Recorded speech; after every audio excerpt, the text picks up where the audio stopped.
way I would put it is people will be more inclined to leverage their mobility than ever before.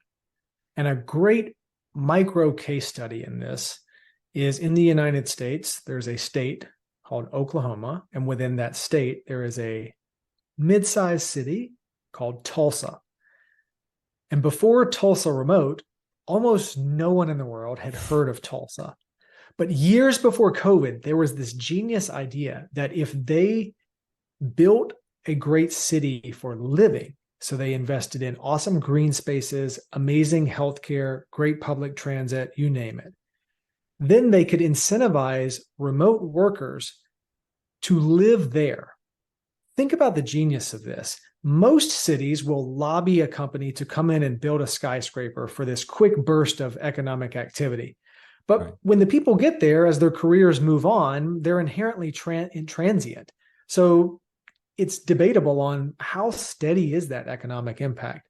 Compare this to Tulsa Remote, where they're competing with other municipalities on, well, who can build the greatest place to live. When someone moves to Tulsa in one career and then they get promoted or that evolves, their career is evolving, but they're not moving. And so as the person evolves, Tulsa still benefits. To me, this is an amazing case study in the future of municipal competition. And if you see this on a global scale, I think that's healthy. This is a more fair playing field.